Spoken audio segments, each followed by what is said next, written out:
নমস্কার। সমবেত মাতৃ অনুধ্যানে সকলকে স্বাগত জানাই। শ্রী শ্রী মা হলেন আমাদের জীবনে শান্তির সুনিবিড় ছায়া। শ্রীমা সারদা দেবী বলেছেন, জ্ঞান হলে ঈশ্বর টিশ্বর সব উড়ে যায়, শেষে দেখে মা আমার জগৎ জুড়ে সব এক হয়ে দাঁড়ায়।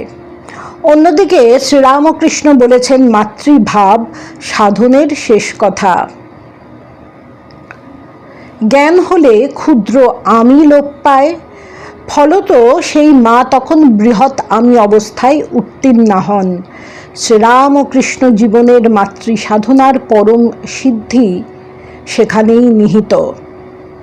আধুনিক যুগে নারী মুক্তির প্রেক্ষিতে যখন আমরা শ্রী শ্রী মা সারদা দেবীর ভূমিকার কথা স্মরণ করি, তখন সেই ভাবনা আমাদের চিন্তার স্রোতকে আলোড়িতই শুধু করে না, আমাদের জীবন যন্ত্রণা থেকে আমাদের পরিত্রাণ দেয়, একই সঙ্গে দান করে শান্তির সুনিবিড় ছায়া। বর্তমান যুগে সামাজিক জীবনে মানুষের সমস্যার সীমা পরিসীমা নেই। তথাকথিত সভ্যতার অগ্রগতির সঙ্গে সঙ্গে জীবন হয়তো গতিময় হয়েছে, কিন্তু আমরা পরস্পরের থেকে বিচ্ছিন্ন হয়ে পড়েছি। এই বিচ্ছিন্নতা থেকে আমাদের মনে সৃষ্টি হচ্ছে নৈরাশ্য, নিঃসঙ্গতা। এমন অবক্ষয় থেকে মানুষকে রক্ষা করতে পারে বহুলাংশে নারী সমাজ। কারণ নারীরা মায়ের জাত, তারা স্বাভাবিকভাবেই নিঃস্বার্থ ভালোবাসা দিয়ে মানব জীবনে পূর্ণতা দান করতে পারেন।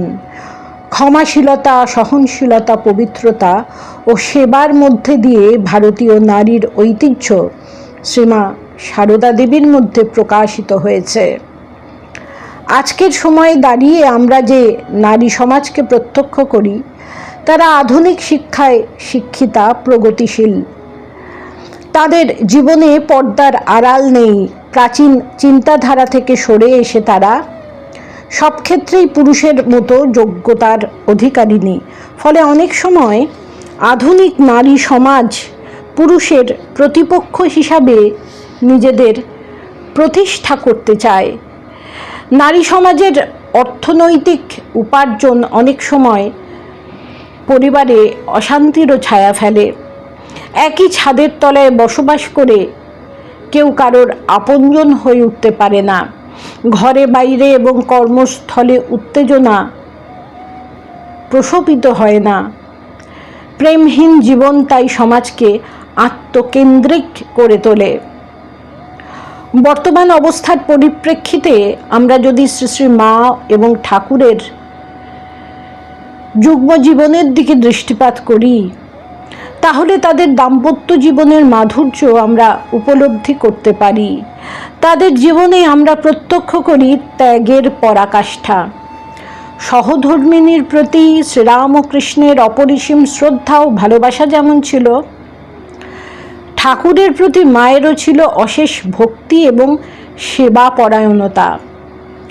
শ্রী শ্রী মা কোনো শাস্ত্র ব্যাখ্যা করেননি, কিন্তু তিনি জীবন্ত শাস্ত্র। তার দৈনন্দিন জীবন শাস্ত্রে শ্রেষ্ঠ প্রমাণ হিসাবে সাদরে গৃহীত হয়েছে। যতদিন ঠাকুর স্থূলদেহে ছিলেন, তিনি তার ব্যক্তিত্বের আড়ালে নিজেকে লুকিয়ে রেখেছিলেন। শ্রীরামকৃষ্ণের তিরোধানের পর তিনি নিজেকে গুটিয়ে রাখার চেষ্টা করেছিলেন, কিন্তু ধীরে ধীরে সংঘ জননী ও জগন্মাতা হিসাবে তার আবির্ভাব জনজীবনকে কল্যাণকর লক্ষ্যে এবং মঙ্গলকর ধারায় প্রবাহিত করেছে। আজও তার বিরাম নেই। শ্রী শ্রী মা শুধু চন্দ্রমণি দেবীকেই সেবা করে সন্তুষ্ট থাকেননি, গোপালের মাকেও শাশুড়ির মতো যত্ন করেছেন, ভৈরবী ব্রাহ্মণীকে ভক্তি করেছেন। তিনি ছিলেন পল্লীর গৃহবধূ। নলিনী দিদির সঙ্গে রুটি বেলেছেন, রাধুকে মাতৃস্নেহে আশ্রয় দিয়েছেন। আবার অক্লেশে বলেছেন, শরৎও আমার ছেলে, আমজাদও আমার ছেলে। এ এক অসাধারণ সাম্যবাদ। জাতি, বর্ণ, শিক্ষা সম্পদজনিত অহংবোধের মূলে মা কুঠারাঘাত করেছেন। হিন্দু, মুসলমান, চোর, সাধু তার দৃষ্টিতে এক, কারণ অন্তর্নিহিত সম্ভাবনায় সকলেই সমান। সাধারণ মানুষ যাদের ভয় পায়, মা তাদের আশ্রয় দিয়েছেন নিজের অন্তরে। দেশ, জাতি, ধর্ম, বর্ণের সব প্রতিরোধ তার ভালোবাসার জোয়ারে ভেসে গিয়েছে। আমরা আবার পরের পর্বে আলোচনা করব। নমস্কার।